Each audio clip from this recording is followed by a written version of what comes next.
Good morning student. 11वीं कक्षा के लिए अपने लास्ट भाग नंबर 6 था और उसमें अपने चर्चा कर रहे थे इलेक्ट्रॉनिक विन्यास की। और उस वीडियो का जो आंसर था आपके पास था 8 इलेक्ट्रॉन। और उस वीडियो के अंदर लगभग 25 बच्चों के कमेंट आए हैं बेटा जी। और जो बच्चे बार बार देख रहे हैं 11वीं की वीडियो, वो पूछे गए प्रश्न का आंसर ज़रूर बताएं। आज वाले टॉपिक में अपने आगे बढ़ते हैं इलेक्ट्रॉनिक विन्यास के बारे से। आज आपके पास शब्द आ रहे हैं 2-3। सबसे पहले जैसा कि आपने 10वीं में पढ़ा है समस्थानिक, इसके बारे में बात करेंगे। समस्थानिक को इंग्लिश में क्या कहते हैं जी? समस्थानिक को कहते हैं आइसोटोप। क्या कहते हैं? आइसोटोप। पहले तो आपसे परिभाषा पूछी जाए कि समस्थानिक कहते किसे हैं। अगर आपसे परिभाषा पूछें कि समस्थानिक किसे कहते हैं तो कई बच्चे ये आंसर देंगे पहले कि सर जिसमें प्रोटॉन की संख्या बराबर हो। तो प्रोटॉन की संख्या बराबर है तो नाम क्यों दिया है समस्थानिक? देखो, समस्थानिक के नाम से हिंट तो क्या रही है? जिनका स्थान समान हो, जिनका स्थान समान हो क्या कहलाते हैं? समस्थानिक। अब स्थान का मतलब आप लोगों ने 9th में 10th में आवर्त सारणी पढ़ी। आवर्त सारणी में परमाणु को स्थान किस आधार पर दिया गया था? आपने देखा कि परमाणु जो हैं वो किस पर निर्भर करते हैं? परमाणु के भौतिक गुण, रासायनिक गुण किस पर निर्भर कर रहे थे? परमाणु क्रमांक पर। आपने पढ़ा था मेंडलीफ कहता है कि तत्वों के गुण परमाणु भार के आवर्ती फलन है, जो कि गलत था। और बाद में सही सारणी किसने बनाई? आधुनिक आवर्त सारणी हेनरी मोजले ने।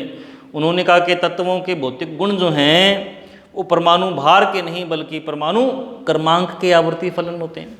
और परमाणु क्रमांक किस आधार पर दिया जाता है? प्रोटॉनों की संख्या के आधार पर। किस आधार पर? प्रोटॉनों की संख्या। जिसके पास 4 प्रोटॉन है वो 4 नंबर पर आता है, जिसके पास 10 है उसको 10 नंबर स्थान दिया गया। तो यानी कि स्थान, जिनका स्थान समान हो, यानी जिसके पास प्रोटॉनों की संख्या समान हो, जिनका स्थान समान हो क्या कहलाते हैं? समस्थानिक। या क्या कह सकते हो? जिनमें प्रोटॉन की संख्या समान हो,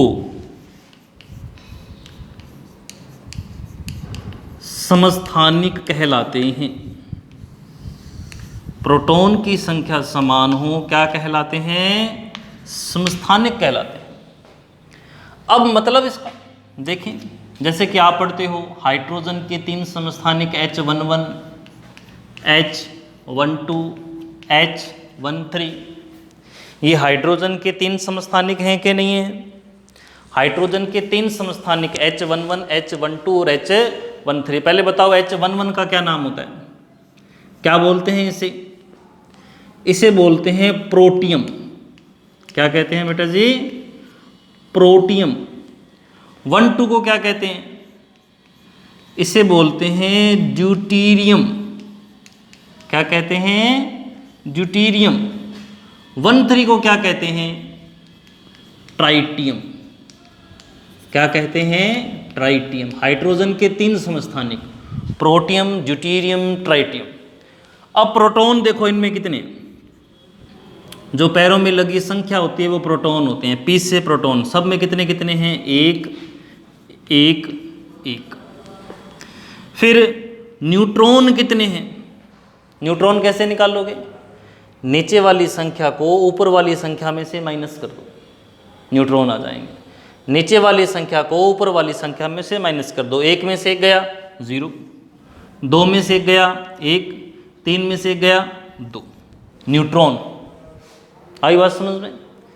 अब इनमें प्रोटॉनों की संख्या समान है, इसीलिए क्या कहलाते हैं? समप्रोटोनिक। क्या कहलाएंगे? समप्रोटोनिक। और समप्रोटोनिक को ही क्या कहते हैं? समस्थानिक। यानी कि आपसे पूछे समस्थानिक किसे कहते हैं, समप्रोटोनिक किसे कहते हैं, आइसोटोप किसे कहते हैं, परिभाषा क्या देंगे, जिनका आवर्त सारणी में स्थान समान हो, जिनका आवर्त सारणी में, जैसे मैंने लिखा है ना, जिनका स्थान समान हो, कहाँ पर, आवर्त सारणी में, जिनका आवर्त सारणी में स्थान समान हो क्या कहलाते हैं, समस्थानिक। अर्थात जिनमें प्रोटॉनों की संख्या समान होती है क्या कहलाते हैं, समस्थानिक। मैंने शो किए हैं हाइड्रोजन के 3 समस्थानिक है, प्रोटियम, ड्यूटेरियम, ट्राइटियम। ठीक है, आज थोड़ा सा मोबाइल के अंदर स्पेस कम है, थोड़ी सी प्रॉब्लम आ रही है, छोटा वीडियो बना रहे हैं। आज के वीडियो का आपके पास प्रश्न क्या है बेटा, प्रश्न है कि आपको हाइड्रोजन के उस समस्थानिक का नाम बताना है, हाइड्रोजन के उस समस्थानिक का नाम बताइए जिसमें न्यूट्रॉन की संख्या 0 होती है। हाइड्रोजन के उस समस्थानिक का नाम बताइए जिसमें न्यूट्रॉनों की संख्या 0 होती है। और बाकी चर्चा बेटा अगले वीडियो में करेंगे। धन्यवाद।